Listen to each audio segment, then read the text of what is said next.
vais parler de la création de contenu. Le problème que je rencontre, c'est le fait de, comme tu as dit de base, moi j'aime créer du contenu parce que je le fais de façon naturelle.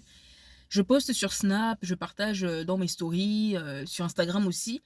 Mais le problème, c'est que j'ai pas envie de me sentir obligée. C'est souvent ça en fait qu'il y a derrière la création de contenu, c'est que quand tu vois ces créateurs de contenu, tu as l'impression qu'ils n'ont aucun moment de répit. Ce que je ne veux pas, c'est de me dire en fait que je crée du contenu parce qu'il faut que je crée du contenu parce que les gens sont en attente de ce contenu-là. Ça va enlever quelque part le plaisir de créer du contenu, le plaisir de filmer parce que j'aime bien filmer, j'aime bien, c'est-à-dire que monter la vidéo, j'aime bien en fait, c'est-à-dire que vraiment ajuster, agencer en fait, de me dire telle partie va là, telle partie, ça j'aime bien, tu vois, ça me plaisir.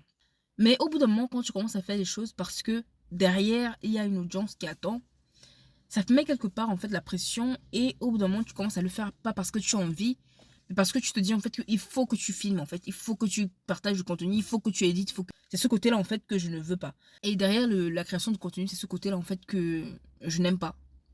Et c'est pour ça que à un moment donné, j'avais commencé à poster sur YouTube et après je m'arrête parce que j'aimerais en fait arriver au point où je poste parce que j'ai envie, pas parce que en fait je me sens obligée de le faire.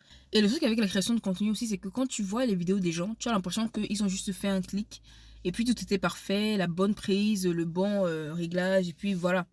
En fait non, ce sont des heures de travail. Ça demande du temps parfois pour savoir en fait comment agencer la vidéo. J'aime créer du contenu, partager mes expériences, mes voyages, mes excursions parce que j'aime bien bouger en fait. Du coup quand je bouge et que je vais quelque part, je vis une expérience, je partage naturellement. C'est-à-dire que je snap et après je rassemble et puis ça j'aime bien. Dès que tu commences à créer du contenu, il y a une cadence à tenir. Et là en fait tu te dis mais en fait tu crées plus du contenu parce que tu as ce plaisir. Quelque part ça t'enlève ce plaisir de faire en fait les choses en ton timing. Mais tu te retrouves en fait à devoir filmer et à devoir partager en express parce que tu as une audience en fait derrière qui t'attend parce que en fait il y a des gens qui attendent ton contenu, tu vois. C'est cette pression-là que je ne veux pas, en fait. J'aimerais pouvoir créer du contenu et garder ce plaisir de le faire. Pas me sentir obligée de le faire. C'est-à-dire que tu vis une expérience, tu arrives à un moment où tu vis quelque chose. Au lieu de savourer la chose que tu vis dans l'instant présent, tu te retrouves à devoir savourer ça à travers l'editing, en fait, à travers, en fait, les vidéos que tu as pris. C'est pour ça que j'avais commencé. Et après, j'ai arrêté parce que j'ai pas envie de me sentir obligée en fait de filmer, j'ai pas envie de me sentir obligée quand j'ai pas envie en fait. Parfois tu as la flemme, t'as pas forcément envie, tu as juste envie de profiter du moment présent quoi, tu as juste envie de voilà de savourer en fait l'instant T, de savourer ton expérience, de savourer ce que tu es en train de vivre et pas juste prendre d'abord la photo, pas d'abord penser en fait aux gens qui vont regarder avant toi quoi, parce que avant tout bah c'est toi qui es là. Donc comme je disais en fait ça lève un peu d'authenticité et au final tu te retrouves à vivre l'expérience à travers le téléphone. Tu te retrouves en fait à te rendre compte en fait de ce dont tu as participé à travers le téléphone. Tandis que quand tu le fais de ton plein gré, bah en fait tu gardes ce plaisir de partager. Tu vois le plaisir que tu prends à partager lorsque je partage mes aventures, lorsque je partage en fait mes expériences. Il y a toujours ce plaisir, tu vois, je me sens pas contrainte, je me sens pas obligée en fait à l'instant T de le faire. Et c'est ce côté-là que j'aimerais garder. Mais je me dis d'un côté, dans la cadence et dans l'instant où on est là, en fait, tout va tellement vite que t'as pas le temps, en fait, de te poser et de réfléchir à ce que tu as envie de faire ou ce que tu as pas envie de faire comme contenu que...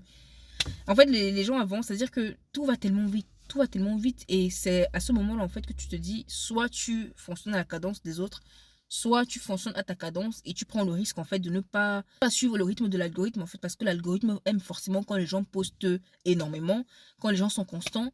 Donc, tu t'exposes à un risque, en fait. Mais d'un autre côté, tu gardes toujours le plaisir de partager à ta cadence. C'est-à-dire que tu gardes ce plaisir et tu ne te sens pas contraint, en fait, d'être accéléré parce qu'il faut que tu suives la cadence de l'algorithme, en fait. Je sais pas si vous voyez ce que je veux dire.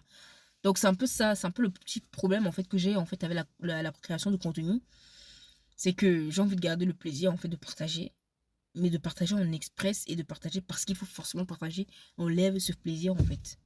Parce qu'au bout d'un moment, tu te retrouves à devoir faire, pas parce que tu veux, mais parce que derrière, il y a une audience qui t'attend. Et un algorithme, en fait, qui t'attend. Et j'avais arrêté, en fait, de publier sur YouTube. Mais ces derniers temps, je publie beaucoup, en fait, des stories. Voilà, je fais la compilation, en fait, de mes petites vidéos en story. Donc, qui doivent faire 1 minute. Que je publie, en fait, sur Instagram ou alors sur Snap. Et je me suis dit, mais attends. pourquoi pas le revenir sur YouTube et le faire? Mais voilà, comme je disais, prendre le risque en fait de, enfin, conserver ce plaisir-là en allant à ma cadence pour ne pas me sentir obligée de devoir, tu vois, être stressée et tout. Mais en même temps prendre le risque de ne pas aller à la cadence de l'algorithme et de ne pas peut-être être exposée. Parce que quand tu, publies beaucoup, quand tu suis une cadence, l'algorithme aime bien ça, tu vois? Plutôt que quand tu ralentis, l'algorithme n'aime pas et on voit tes vidéos à l'oubliette, en fait. Donc ça, c'est le risque. Mais voilà. Donc je me suis dit, quitte à mettre en fait ce que je partage sur des stories où ça ne fait que 24 heures, autant mieux revenir sur YouTube en fait et venir, et puis j'avais envie de revenir sur YouTube, envie de partager certaines choses, voilà, que tu ne peux pas forcément partager dans les stories parce que ça ne reste pas. Ça met 24 heures, après ça disparaît. Donc voilà. En tout cas, j'espère que cette vidéo vous a plu. Si vous faites aussi de la création de contenu ou alors vous avez envie de vous lancer, n'hésitez pas en fait à me dire les appréhensions que vous avez ou alors les remarques que vous avez aussi en fait eu à voir dans la création de contenu. Mais ce qui est sûr, c'est que il y a toujours ce dilemme en fait de te dire en fait que c'est soit tu vas à ta cadence et tu prends le risque en fait de que l'algorithme en fait te met aux oubliettes parce que tu ne vas pas assez vite, parce que tu ne peux plus passer, ou alors tu prends le risque de partager par plaisir et puis voilà, hein. Ou alors tu suis la cadence, tu fais la chaîne et puis bah. En tout cas, c'était tout pour cette vidéo. Portez-vous bien. Bisous, à la prochaine.